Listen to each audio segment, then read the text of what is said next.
Back to my YouTube channel SB study class 9335 पर। आज के इस वीडियो में हम क्लास 12 फिजिक्स के बारे में डिस्कस करेंगे। इस वीडियो के अंदर भौतिक विज्ञान के 6 सबसे महत्वपूर्ण प्रश्न देखेंगे। ये सभी महत्वपूर्ण प्रश्न ऐसे प्रश्न हैं जो सभी हर वर्ष लगभग बोर्ड एग्जाम में आते ही हैं। ये सभी प्रश्न बोर्ड एग्जाम में आते ही हैं, तो इसीलिए इस प्रश्न के अंदर, इन वीडियो के अंदर हम जो देखेंगे महत्वपूर्ण टिप्पणियां होने वाली हैं, कुछ व्यंजक भी देखेंगे और कुछ महत्वपूर्ण परिभाषाएं भी डिस्कवर करेंगे। तो इसीलिए आप लोगों को ये वीडियो शुरू से लेकर अंत तक देखना है, क्योंकि आपके पास समय बहुत कम बचा है। ऐसे में आपको करना क्या है कि मोस्ट आईएमपी क्वेश्चन आप लोगों को पढ़ने हैं। जो आपके मोस्ट आईएमपी क्वेश्चन हैं, वो चाहे फिजिक्स की बात करें, केमिस्ट्री की बात करें, बायोलॉजी की, या फिर हिंदी की, या फिर हम इंग्लिश या मैथ किसी की भी बात करें, तो वहाँ पर आप लोगों को मोस्ट आईएमपी क्वेश्चंस पढ़ने हैं। और आपको लगभग 10 साल के प्रीवियस क्वेश्चन पेपर के जो उसमें न्यूमेरिकल्स हैं, डेरिवेशंस हैं, या अगर केमिस्ट्री की बात करें मोस्ट इंपॉर्टेंट नेम रिएक्शंस हो गए, प्रयोगशाला समीकरण हो गए, इन चीज़ों के बारे में आपको अधिक फोकस करना है, मोस्ट आईएमपी देखना है। लगभग आपको 10 प्रीवियस क्वेश्चन पेपर भी सॉल्व कर लेना है, ताकि आपको एक आइडिया लग जाए कि हाँ पेपर कैसा आने वाला है। लेकिन हम बता दें, इस वर्ष लगभग 30% सिलेबस कट ऑफ है, ठीक है। तो इसके अकॉर्डिंग आपको पढ़ना है, और ऐसा नहीं कि अगर आप 10 साल पीछे का उठाएंगे तो उसमें 30% कटा तो था नहीं, उसमें आपको ज़्यादा मिल सकता है। लेकिन उसको आप उस चैप्टर को निकाल दीजिए, उन क्वेश्चन को निकाल दीजिए जो आपके सिलेबस में नहीं है। उन पर आपको फोकस बिल्कुल नहीं करना है। आपको सिर्फ अपना जो आपका 70% सिलेबस है उसी को पढ़ना है, और उसी में आपको 70 नंबर में से अच्छे से मार्क्स लाने हैं। क्योंकि इस वीडियो में हम आपको वही क्वेश्चन पढ़ाएंगे जो प्रीवियस ईयर क्वेश्चन पेपर में आ चुके हैं, या आपके बोर्ड एग्जाम में आने के चांसेस सबसे ज़्यादा हैं। तो आइए हम वीडियो को शुरू करते हैं। जिससे पहले अगर आप लोग स्टूडेंट हमारे चैनल पे नए विजिट कर रहे हो तो चैनल को सब्सक्राइब कर लेना, बेल आइकन को प्रेस कर लेना, ताकि आगे आने वाले हर वीडियो का नोटिफिकेशन आप तक पहुँचे सबसे पहले। तो आइए हम वीडियो को शुरू करते हैं। फर्स्ट क्वेश्चन क्या है? फर्स्ट क्वेश्चन कुछ इस प्रकार से है कि एसी धारा लाभ पर टिप्पणी कीजिए। एसी धारा लाभ क्या है? एसी धारा लाभ की परिभाषा कीजिए, परिभाषा दीजिए। इस तरीके से कुछ भी आ सकता है, लेकिन आपको एसी धारा लाभ याद रखना है। देखिए एसी धारा लाभ क्या होता है। देखिए परिभाषा जो हमने लिखी है, संग्राहक धारा में परिवर्तन, जो संग्राहक धारा होगी उसमें परिवर्तन, जिसको हम डिनोट करते हैं डेल्टा आईसी से, तथा आधार धारा में परिवर्तन डेल्टा आईवी से, के अनुपात को एसी, यहाँ पर लिखा है एसी, एसी धारा लाभ कहते हैं। समझिए, अगर हम एसी धारा लाभ की बात करें, एसी धारा लाभ को हम बीटा से डिनोट करते हैं। देखिए एसी धारा लाभ बराबर हो जाएगा डेल्टा टीसी, डेल्टा आईसी, यहाँ पर आईसी, डेल्टा आईसी यानी संग्राहक धारा अपॉन आधार धारा में परिवर्तन के अनुपात को हम क्या कहते हैं? एसी धारा लाभ कहते हैं। इसको आपको अच्छे से लर्न कर लेना है, याद कर लेना है। अब हम लोग बात करेंगे वोल्टेज धारा, वोल्टेज लाभ पर टिप्पणी कीजिए। वोल्टेज लाभ के बारे में देखेंगे। अभी हमने देखा धारा लाभ, अब हम लोग देखेंगे वोल्टेज लाभ, फिर हम देखेंगे शक्ति लाभ क्या है। क्योंकि ये तीनों एक ऐसी परिभाषाएं हैं, ऐसी टिप्पणियां हैं जो आपसे बोर्ड एग्जाम में कहीं ना कहीं पूछी ही जाती हैं। क्योंकि लेकिन इन टिप्पणियों के बाद में जो हम डेरिवेशन या व्यंजक देखेंगे वो सबसे इंपॉर्टेंट है, उनको तो आपको स्किप ही नहीं करना है। तो आइए हम देख लेते हैं वोल्टेज धारा, वोल्टेज लाभ क्या है।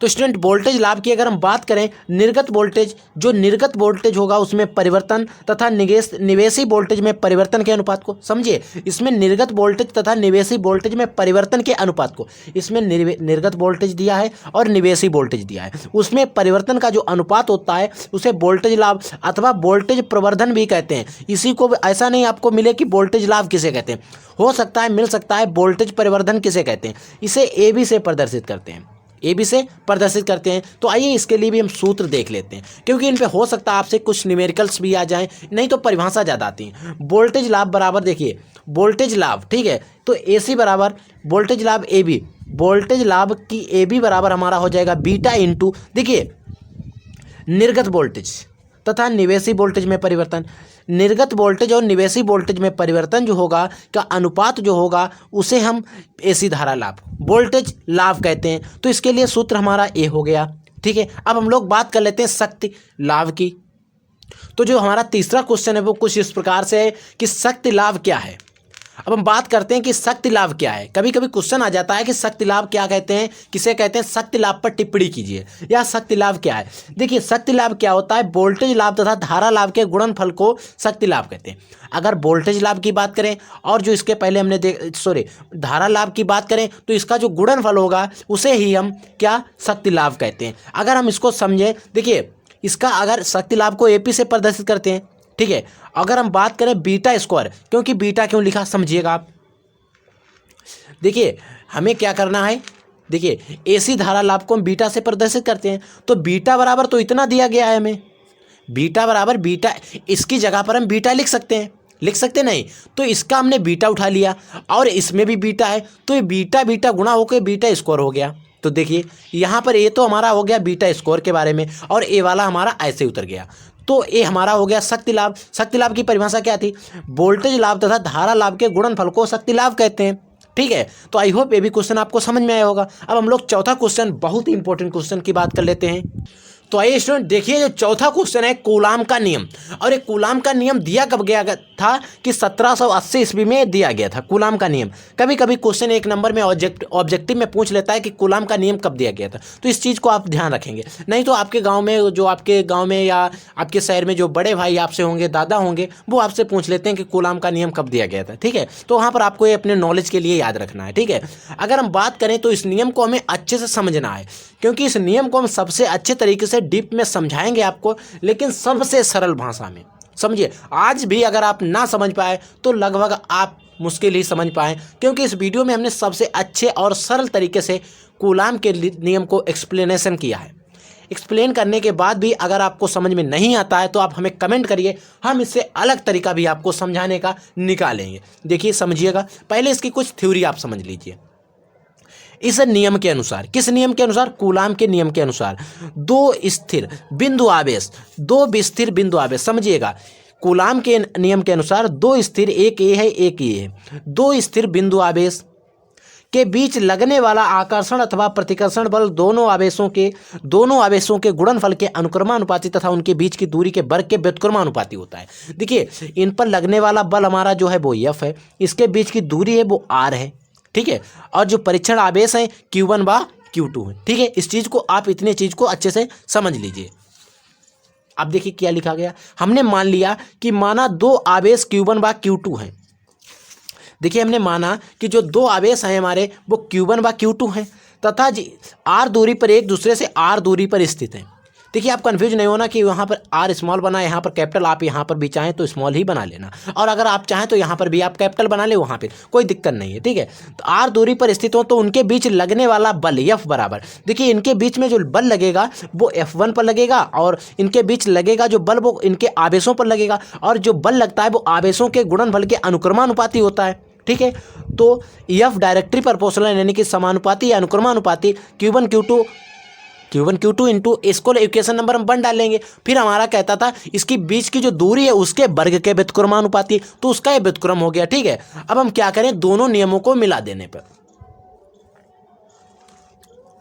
तो स्टूडेंट क्या करेंगे, अब हम जो दो नियम हमारे पास आए थे 1 और 2, इन दोनों समीकरण को मिला देंगे। तो हमारे पास मिलाने पर क्या हो जाएगा, F बराबर हो जाएगा लगने वाला बल F बराबर Q1 Q2 upon R square, Q1 Q2 upon R square. अगर आप चाहें तो यहाँ पर स्मॉल f भी मान सकते हैं, कोई दिक्कत नहीं है। मैं बता देता हूँ क्योंकि आपको एक भी कॉन्सेप्ट कन्फ्यूज में ना डाले, ठीक है।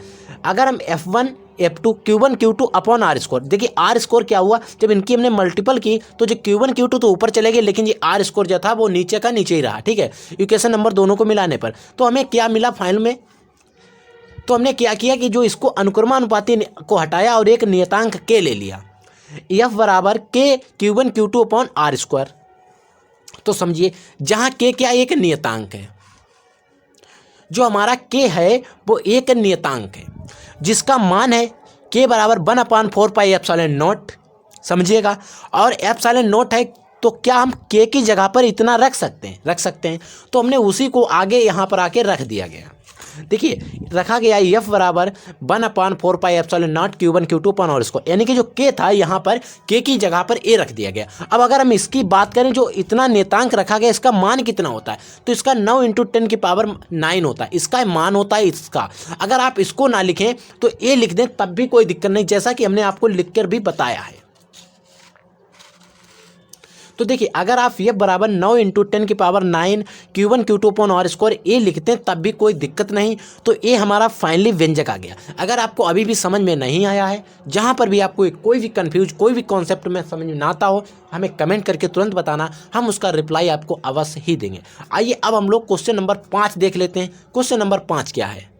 तो स्टूडेंट जैसा कि हमारा जो 5वां क्वेश्चन है कि वैद्युत क्षेत्र की तीव्रता का हमें व्यंजक और वैद्युत क्षेत्र की तीव्रता को हम ई से डिनोट करते हैं, इसको हमें सिद्ध करना है। ई बराबर जो आपका एक व्यंजक आता है एफ अपॉन Q0, ठीक है, इसको हमें सिद्ध करना है। तो इसके लिए हम क्या करेंगे, कुछ परिभाषा लिखेंगे, इसके आधार पर हम इसको एक्सप्लेन करेंगे, इसको सिद्ध करेंगे। देखिए वैद्युत क्षेत्र की तीव्रता का व्यंजक निकालने के लिए हमें क्या करना पड़ता है उसके बारे में हम देखेंगे। और कभी कभी वैद्युत क्षेत्र की तीव्रता कई बीमा भी पूछ देता है। तो देखिए वैद्युत क्षेत्र में किसी बिंदु पर, वैद्युत क्षेत्र में अगर कोई बिंदु है तो उसमें किसी बिंदु पर लगने वाला, पर उसका जो बिंदु होगा उस पर कोई परीक्षण आवेश रखने पर परीक्षण आवेश रख गया होगा, और जो आवेश होगा परीक्षण आवेश यानी कि Q रखा होगा, और उस पर क्या होगा कि बल लगेगा। लगने वाला बल जो है तथा परीक्षण आवेश के अनुपात को, उस पर जो बल लग रहा था और परीक्षण आवेश का जो अनुपात होगा उसे वैद्युत क्षेत्र की तीव्रता कहते हैं। समझिए यदि वैद्युत क्षेत्र में किसी बिंदु पर कोई बिंदु रखा है, बिंदु पर रखे परीक्षण आवेश, अगर मान लिया ये बिंदु है, इस पर कोई परीक्षण आवेश Q रखा है, तो समझिए इस पर जो बल लगेगा यानी कि जो F लगेगा, बल लगेगा, वो परीक्षण आवेश के अनुपात को, जो बल और परीक्षण आवेश का जो अनुपात होगा उसे ही वैद्युत क्षेत्र की तीव्रता कहते हैं। और इसे हम प्रदर्शित किससे करते हैं, E से, ठीक है। तो जैसा कि अगर हम मान लें कि यदि हमारा माना कि जो परीक्षण आवेश था वो Q0 है, परीक्षण आवेश है Q0 तथा उस पर लगने वाला बल F हो, तब वैद्युत क्षेत्र की तीव्रता E बराबर, क्योंकि इसका जो अनुपात है वो होता है वैद्युत क्षेत्र की तीव्रता, तो हमने Q0 जो है और F का अनुपात जो होगा उसे ही हम E कहेंगे, यानी कि वैद्युत क्षेत्र की तीव्रता। तो E बराबर हो जाएगा F अपॉन Q0। इसका जो मात्रक होता है न्यूटन प्रति coulomb, N for Newton, C for coulomb, Newton प्रति कूलाम। अगर हम इसकी बीमा की बात करें तो इसकी बीमा होती जो mLT की पावर -3 × A की पावर -1, ये कुछ इस तरीके से आता है। mLT की पावर -2 अपॉन AT, जब इसको AT जो है T है ये ऊपर जाएगी क्योंकि T1 नीचे है, क्योंकि इसकी जो पावर है +1 में है, और जब A प्लस की बन की ऊपर जाएगी तो माइनस की हो जाएगी, और जब माइनस की हो जाएगी तो 2 में -1 और जुड़ जाएगा तो -3, और जो A था ये भी प्लस का यहाँ पर था, लेकिन ये इसमें जो ऊपर जाएगा तो ये भी माइनस का होगा। तो mLT की पावर -3 और A की पावर -1, ये होती है वैद्युत क्षेत्र की तीव्रता की बीमा।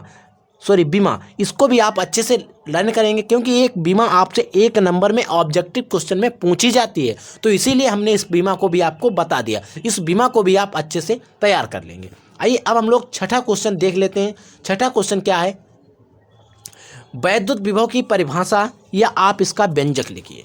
वैद्युत विभव की परिभाषा भी आपसे पूछ सकता है और कभी कभी व्यंजक भी पूछ देता है। हम आपको परिभाषा और व्यंजक दोनों बताएंगे। तो देखिए इसके बारे में हम डिस्कस करते हैं। हम हेडिंग डालेंगे वैद्युत विभव। वैद्युत विभव आप डालेंगे, माना एकांक धन परीक्षण आवेश को, माना कोई एकांक धन परीक्षण आवेश है, उसको अनंत से वैद्युत क्षेत्र के किसी बिंदु तक लाने में जो कार्य करना पड़ेगा, कार्य करने के अनुपात को वैद्युत विभव कहते हैं। समझिएगा, एकांक धन परीक्षण आवेश को, कोई एकांक धन परीक्षण आवेश है, मतलब यहाँ पर कोई आवेश है को अनंत, यहाँ पर हमने अनंत मान लिया, अनंत से वैद्युत क्षेत्र में किसी बिंदु तक, वैद्युत क्षेत्र यहाँ पर है तो इसमें किसी बिंदु तक लाने में जो किया गया कार्य, यहाँ से यहाँ तक इसको लाने में W कार्य करना पड़ेगा। किया गया कार्य के अनुपात को वैद्युत विभव कहते हैं। यानी कि आवेश, परीक्षण आवेश है, कोई धन परीक्षण आवेश है तथा उसको लाने में जो किया गया कार्य के अनुपात को वैद्युत विभव कहते हैं।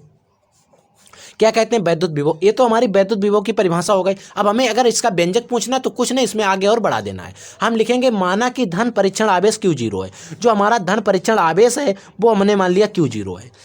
को अनंत से वैद्युत क्षेत्र के किसी बिंदु तक लाने में जो कार्य करना पड़ता है वो W, जैसा कि पहले बताया। तब वैद्युत क्षेत्र की उस बिंदु पर वैद्युत विभव क्या होगा, उस बिंदु पर वैद्युत विभव क्या होगा यहाँ पर, ठीक है। तो वैद्युत विभव के इसके अनुपात को कहते थे, तो B बराबर हो जाएगा W/Q0। और अगर हम इसके जो इसका मात्रक होगा W फॉर यानी कि वर्ग का मात्रक क्या होता है, जूल, कार्य का मात्रक, ठीक है। और अगर हम बात करें कूलाम का, तो कूलाम आवेश का मात्रक कूलाम होता है, तो जूल इंटू जूल प्रति कूलाम इसका मात्रक हो जाएगा। और ये भी परिभाषा या इसका जो डेरिवेशन है, या आप इसको डेरिवेशन कह सकते हैं या व्यंजक, बहुत ही ज़्यादा बोर्ड एग्जाम में आता है। तो ऐसे में स्टूडेंट आप लोगों को स्मार्ट स्टडी करना है, हम आपकी स्मार्ट स्टडी कराने के लिए हाजिर हैं। तो आप हमारे साथ जुड़ जाइए, हम आप लोगों के साथ हैं। हम मिलेंगे एक नए वीडियो में नए टॉपिक के साथ। तब तक के लिए स्टूडेंट जय हिंद, वंदे मातरम, पढ़ते रहिए, आगे बढ़ते रहिए।